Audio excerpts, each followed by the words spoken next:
All right, time for head-to-head matchups presented by Great Clips. And for this segment, we turn our attention back to the North Division. It'll be the Habs and the Jets, the matchup that most people did not predict coming out of the North in the second round. But it is what it is. Game 1 goes Wednesday, 7:30 Eastern Time. And I think the obvious big-time matchup in this series has to be between the Pipes. Carey Price on one side, Connor Hellebuyck on the other, and both in the first round against their respective opponents, looking like they are playing at their most elite. Yeah, you can't bury the lead. I mean, you have the defending Vezina Trophy winner in Connor Hellebuyck, who look at those numbers from round number 1 in his performance in the sweep against the Edmonton Oilers. .950 save percentage, doesn't get much better than that, including a shutout.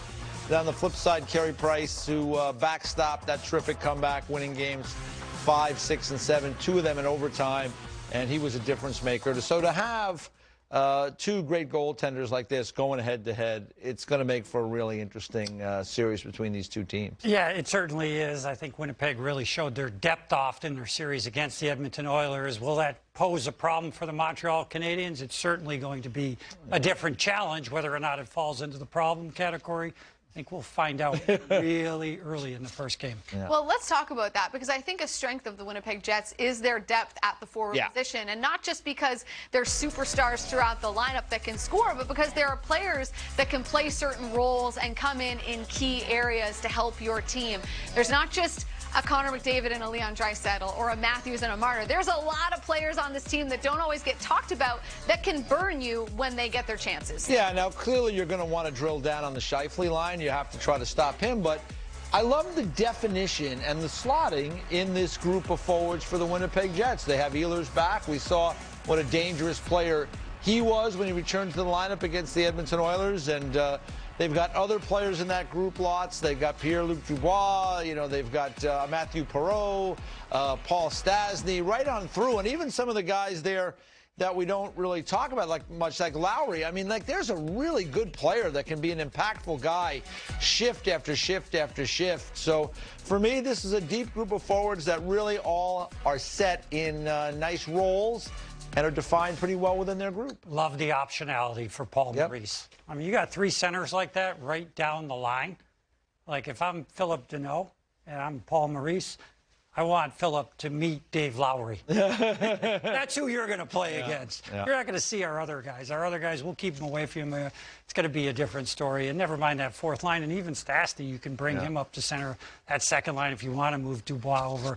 A lot of optionality. That is a dream for a head coach. It's a tough spot for the Montreal Canadiens. They play Game 7 Monday, have to turn around, play Game 1 on Wednesday. The Winnipeg Jets, meanwhile, waiting for 8 days to find out who their opponent would be. Paul Maurice probably loving it, looking at all the tape you can find on the Montreal Canadiens. Not to mention, you mentioned Ehlers, didn't start the series with the Winnipeg Jets against the Oilers, nor did Pierre-Luc Dubois. They've had now an extra week to rest, to deal with whatever injuries they've been nursing. So that bodes well for Winnipeg. But if you look at the blue line, who has the edge there? Is it Montreal? I think that Montreal's group of 4, certainly. That group is big, strong, should we just hard call to them play the 4 against. horsemen? Yeah, maybe that's we can call them more horsemen. I like that. I don't know. We can call them the 4 money bags, because they spent money on those guys, and they did it with the idea that they would play in big situations in important games. And one guy the Jets are very familiar with is Ben Chiarot, because he was part of the Winnipeg Jets, ended up leaving, signing with the Montreal Canadiens. So again, that will be the task, right, is that how much do you lean on those guys? I would continue to lean on them a lot, and then try to use that 5-6, those 5-6 guys for the Canadiens. Use them with one of the top 4. Don't put those 5-6 guys out together where maybe you're vulnerable. So that'd be another area to watch with Ducharme, and see how he handles things on the bench. Ben Chiarot was a good to average player for the Winnipeg Jets. Yeah. He's been an elite player for the Montreal Canadiens. He played the most minutes in Game 7. Certainly that's an all elite you defender, need to know. Right? Big, heavy, Absolutely. strong. He's not going to provide much offense. You know that. But he has definitely reinvented himself in terms of elevating himself up the depth chart, where he is a legitimate top 2 pairing guy now. That was not always the case in Winnipeg, and that'll be a difference maker for them. It's always hard to go back and play against a guy like that.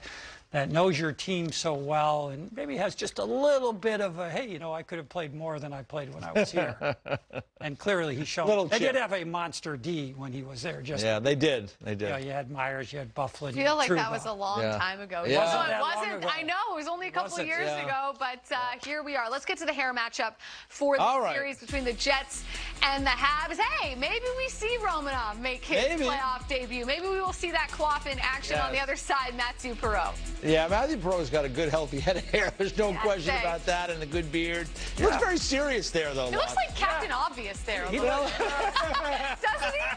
He looks like he should be in a beard oil commercial or something with that look right there. He's just dialed in. Captain Obvious. Good-looking guy. He does. You're right. He does look a little like Captain Obvious. Like a younger Captain Obvious. A little bit. Captain? But it'll be interesting to see if we do see Romanov, because the one thing we can say about the Habs' first-round matchup is that when Caulfield and Kotkaniemi got in the lineup, they made an impact. They made a difference. It changed the complexion of the series for Montreal. So maybe Romanov will get a chance in Game 1. We'll see. I guess the coaching staff must feel comfortable with the experience of Gustafsson and Kulak, but for me... He's a good player, Romanov. He should be in the lineup. I agree with you. Especially against a team like Winnipeg, where they're going to be able to roll more competent players out. The matchups that he'll get will be guys that can skate.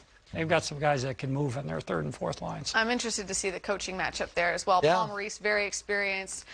Dom Ducharme, not so much. We'll see how that plays Learning on the fly. Learning pun intended, on the fly. All right, coming up, we go back to tonight's game in Carolina and look at how Victor Hedman is impacting the Bolts' power play. That's next.